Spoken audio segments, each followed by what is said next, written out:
pagtatapos ng halos 4 na dekada. Ang number one number bilang national TV.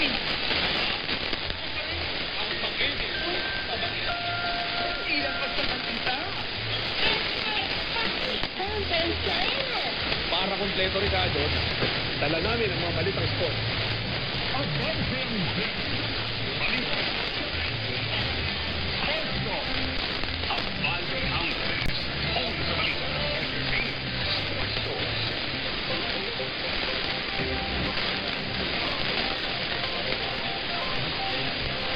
Magandang araw, Pilipinas, Luzon, Visayas at Mindanao. Oras na para marinig ang tunay na tinig ng masa. Dito, bawat opinyong mahalaga, bawat kanto may saysay.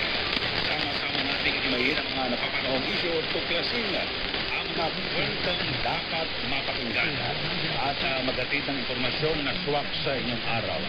Kasama ang inyong lingkod, ako po ang inyong kaabante, Eli Saludar. Ito po ang programang hindi lang basta balita. Hoy! Listen!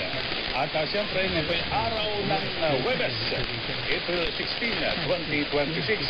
At ipalo kami sa aming social media accounts. Hanapin niyo lang po sa Facebook, YouTube, Instagram at X. At i-search nyo lang po ang DWAR 1494 Abante Radio.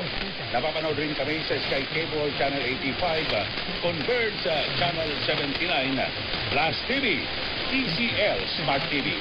Mapapanood rin tayo sa Samsung TV Plus, Beautiful Cable TV Inc. Pagadian at Parasat Cable TV Inc. sa Mindanao.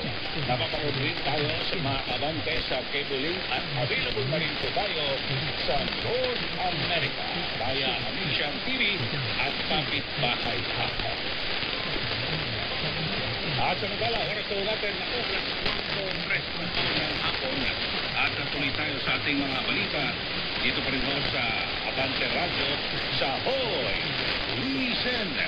At ang tabayang din po yung ating interview sa mga taong nasa likod ng mga mainit na balita. Samantala, simulan natin na pasadahan ang mga balita dito sa Hoy! Headlines! 介绍化界的理解，更加塑造建筑的建筑，让联华光学出现。